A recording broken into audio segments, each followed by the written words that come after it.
Welcome to TG24 TV. నేను miss స్మరత. Veleru మండలం మల్లికుదుర్ల గ్రామంలో కొలువైన శ్రీ గట్టు మల్లికార్జున స్వామి గుట్టపై కొలువై భక్తులకు కోరిన కోరికలు నెరవేరుస్తూ ఈ ఆలయ ప్రత్యేకత గుట్టపై ఉండడం భక్తులు స్నానాలు చేసి మల్లికార్జున స్వామిని దర్శించుకోవడం జరుగుతుంది. శుద్ధి లేకుండా ఎవరైనా ఆలయంలోకి ప్రవేశిస్తే తేనెటీగలు కుట్టడం జరుగుతుందని ఒగ్గు పూజారులు ఆధ్వర్యంలో మల్లన్న పట్నాలు వేయడం జరుగుతుంది అన్నారు.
प्रशांतना व्यवस्था प्रवलिकाना व्यवस्था सह कुटुंब सभांतर सह कुटुंबानां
దేవస్థానం మల్లికుదుర్ల గ్రామము వేలేరు మండలము హనంకొండ జిల్లా.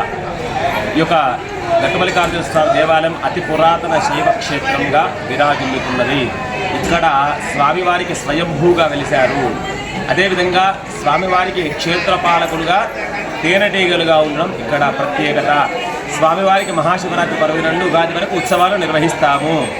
ఈ రోజు ఉదయాన్నే స్వామివారికి మహాన్యాసపూర్వక రుద్రాభిషేకము, మధ్యాహ్నం రుద్రోహోమము, సాయంకాలము శివ కళ్యాణము, అదేవిధంగా లింగోద్భోగాలు స్వామివారికి పెద్దపట్నం వేయడం ఇక్కడ ఆచారం. కాబట్టి భక్త మహాశయులందరూ కూడా కోరిన కోరికలు నెరవేరడమే కాకుండా స్వామివారికి అందరూ విశేషంగా ఈ ఉత్సవ పర్వదినాన మొక్కుకోవడం జరుగుతోంది. స్వామివారికి కోరిన వెంటనే వరాలిచ్చేటువంటి దేవుడుగా ఈ యొక్క మల్లికార్జున స్వామివారు విరాజిల్లుతున్నారు. ఓం నమో భగవతే మల్లికార్జునాయ. ప్రత్యేకత ఏంటంటే గుండం, స్వామి గుండం ఉండదు. వచ్చిన ప్రతి భక్తులు కూడా ఖచ్చితంగా స్నానం చేసి వస్తారు.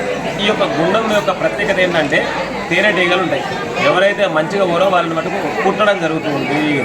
ఈ యొక్క స్వామివారికి వచ్చిన ప్రతి భక్తుడు కూడా మీదికి వెళ్ళి కొండ మీదకి వెళ్ళి గుండంలో దానం చేసినాకనే రావడం జరుగుతుంది. ఈ శివరాత్రి ఎవరైతే శివశివాని చెంబ నీళ్లు వస్తారో వాళ్ళు కోరిన వెంటనే వరాలు ఇచ్చేటువంటి దేవుడుగా ఈయన కండేలు రాయుడు మల్లికార్జునుడుగా పరిడ వెళ్తుండడం జరుగుతుంది. హనుమకొండ జిల్లా మాకు నిన్ననే ఈ కన్ఫర్మేషన్ చేయడానికి వచ్చినది అధికారికంగా. మేము పొద్దుటి నుంచి భక్తుల కోరిక మేరకు అందరికీ సేవలు చేసుకుంటూ మార్నింగ్ నుంచి ఇక్కడనే అందరి సేవల భాగ్యం కోసం మేము ఇక్కడ అందుబాటులో ఉండి అన్ని కార్యక్రమాలు దిగ్విజయంగా చేస్తుంటాము. మల్లన్న సన్నిధిలో వారి సేవలను ధన్యవాదాలు. అందరికీ క్షణార్థులు. గట్టు మల్లికార్జున స్వామి దేవస్థానం ప్రసిద్ధి చెందింది. ఇక్కడ పెద్ద పట్నం ప్రతి సంవత్సరం ఆనవాయితీగా వేయడం జరుగుతుంది. పట్నం వేస్తూ ఉండగా కథ చెప్పడం జరుగుతుంది. ప్రధానంగా పెద్దపట్నం అంటే దేవిని మైలదీయడము, ఆయన కళ్యాణం చేయడము, భగవంతునికి బాసింగం కట్టడము, పట్నం మీద కూర్చోబెట్టడము, శివశస్సులు పట్నంపై ఎగరడం, ఇక్కడ భగవంతునికి ఎప్పుడైనా సేవలు చేయడం జరుగుతుంది. ఇక్కడ ప్రధాన పూజారిగా నా పేరు ఎప్పుడు ఆశిస్తున్నాను.